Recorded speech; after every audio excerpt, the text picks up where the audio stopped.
হাদিকে আমার কাছে এই মুহূর্তে একটা বেশ গুরুত্বপূর্ণ গিনিপিগ ছাড়া আর কিছুই মনে হয় নাই।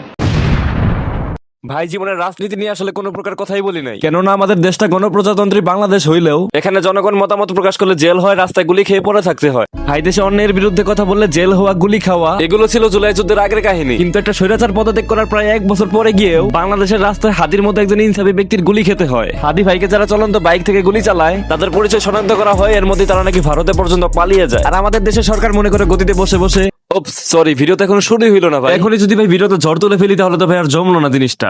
সো হ্যালো ভাই brothers and sisters, welcome back. আশা করি গাইস তোমরা সকলেই ভালো আছো, কিন্তু বর্তমানে এই জিনিসটা বললে আসলে একদম ভুল হবে, কেননা ভাই দেশের বর্তমানে এমন একটা অবস্থা হয়ে গেছে যে এক স্বৈরাচার পদত্যাগ হওয়ার পরেও আমাদের আশেপাশে হাজার হাজার স্বৈরাচার দিয়ে ভরে আছে। মানে কে ভালো কে স্বৈরাচার তুমি আসলে চোখ দিয়ে দেখলে বুঝতেই পারবা না। এখন দেখো ভাই হাদি ভাই যে হঠাৎ করে গুলিবিদ্ধ হবে, এটা কি তুমি আমি বা অন্য কেউ কি আসলে অনুমান করতে পারছিল? দেখো ভাই কেউই কিন্তু এই জিনিসটা কিন্তু ভাবতেই পারে না যে হাদি ভাই হঠাৎ করে গুলিবিদ্ধ হতে পারে। হ্যাঁ, রাজনীতি করলে, হকের কথা বললে, ন্যায়ের কথা বললে বা ইনসাফের কথা বললে একটু রিস্ক থাকে জীবনের উপরে, কিন্তু ভাই তার মতো একজন প্রতিবাদী মানুষ আমাদের মাঝখান থেকে হঠাৎ করে চলে যাবে, এটা আসলে ভাবাই মুশকিল। এখন দেখো ভাই হাদি ভাই শহীদ হওয়ার পরে দেশের সমগ্র ছাত্র জনতা রাস্তায় অবরোধ করতেছে, মিছিল করতেছে, হাদি হত্যার বিচার চাইতেছে। কিন্তু ভাই এরই মধ্যে কিছু খানকি যাদের আসলে জন্মের ঠিক নাই, মানে বলতে পারো ওয়ান কাইন্ড অফ এর আর কি দুর্ভিক্ষে বড় হয়েছে। মানে এদের পরিবারে এতই অভাব ছিল, এতই দুর্ভিক্ষ ছিল এদের পরিবারে, মানে এরা এক সময় ঠিক মতো 3 বেলা ভাত খাইতে পারতো না। এখন ভাত খাওয়ার জন্য এদের মা বোনেরা মনে করে পতিতালয়ে গিয়ে ভাড়া দিয়ে ভাত খাইতো। এখন ভাই তোমরা হয়তো অনেকে বুঝতেই পারতাছো যে একটা পতিতার ছেলের আসলে পারিবারিক শিক্ষা দীক্ষা কিরকম হইতে পারে। এখন ভাই একটা সন্তানকে তার মাই কিন্তু প্রথম শিক্ষাটা দেয়, একটা সন্তানকে ভালো মন্দ সবকিছু বোঝার শিক্ষা দেয় হচ্ছে তার মা। এখন একটা সন্তানের মা হচ্ছে পতিতা, তাহলে তো বুঝতে পারছো তার শিক্ষা দীক্ষা আসলে কিরকম হইতে পারে। এখন একটা পতিতা কিন্তু তার মেয়েকে কখনো বলবে না যে তুই আসলে পড়ালেখা কর বা তুই ভালো কিছু করার চেষ্টা কর। এটা পতিতা অলওয়েজ তার মেয়েকে বলবে যে পড়ালেখা করে আসলে কি হবে, তুই আমার মতো মারা দিয়ে বেড়া আর টাকা ইনকাম কর। তো ঠিক সেরকমই হচ্ছে মূলত এই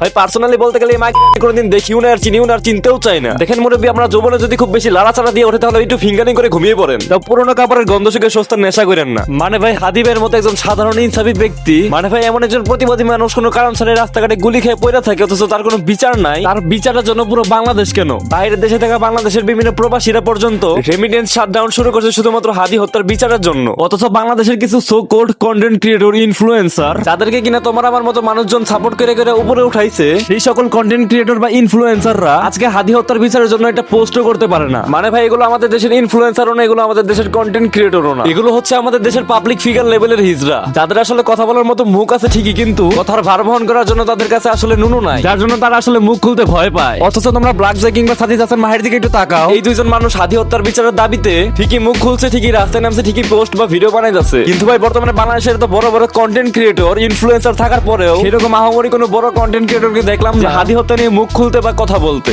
কিন্তু এই দুইজন মানুষ ঠিকই কথা বলতেছে, পোস্ট করতেছে বা ভিডিও বানাই যাচ্ছে। শুধু এই দুইজনই না, দেশের ছোট বড় সব কন্টেন্ট ক্রিয়েটরই কথা বলার চেষ্টা করতেছে, কিন্তু সেরকম বড় কোনো পাবলিক ফিগারদেরকে দেখলাম না যে ভিডিও বানাইতে বা পোস্ট করতে। তাহলে ভাই তোমরাই দেখো তোমরা কাদেরকে এত সাপোর্ট করে করে উপরে তুললা, যারা কিনা নিজের দেশের জন্য কথাই বলতে পারে না। অথচ ভাই প্রবাসীরা তাদের দেশকে কতটুকু ভালোবাসে তোমরাই দেখো, তারা হাদি হত্যার বিচারের জন্য রেমিটেন্স শাটডাউন পর্যন্ত শুরু করছে। এখন ভাই দেশে এত আন্দোলন বা অবরোধ হইতাছে, কিংবা যে প্রবাসীরা যে রেমিটেন্স শাটডাউন শুরু করলো, এত কিছু করার আসলে উদ্দেশ্যটা কি? উদ্দেশ্য মূলত হচ্ছে এটাই, সেটা হচ্ছে যাতে আমরা আমাদের ভাইয়ের বিচারটা আসলে পাইতে পারি। এখন ভাই দেখো আমরা একটা গণতান্ত্রিক দেশে আসলে বসবাস করি, যে দেশে কোনো একটা নির্দিষ্ট বিষয় নিয়ে জনগণ এত আন্দোলন, এত অবরোধ করতেছে, সেটা নিয়ে দেশের প্রশাসনের কোনো গুরুত্বই নাই। তো ভাই আমার এই ভিডিওর প্রধান বক্তব্য হচ্ছে এটাই যে আমার ভাই হাদি ভাইয়ের হত্যার জন্য বিচার হয়। তো যেহেতু তুমি ভিডিওটা শেষ পর্যন্ত দেখলে, তো সেই ক্ষেত্রে তোমারও কিছু দায়িত্ব আছে, সেটা হচ্ছে তুমি এই চ্যানেলটা সাবস্ক্রাইব করো বা না করো, ভিডিওতে লাইক দেও বা না দেও, তাতে কোনো সমস্যা নাই। কিন্তু ভাই তোমার দায়িত্ব হচ্ছে ভিডিওটা বেশি বেশি শেয়ার করা, তার পাশাপাশি তোমরা কমেন্ট বক্সে লেখো #WeAreHadi, #JusticeForHadi, আর যদি পারো এই দুইটা হ্যাশট্যাগ ব্যবহার করে বেশি বেশি ভিডিও আর পোস্ট আপলোড করো। তো যাই হোক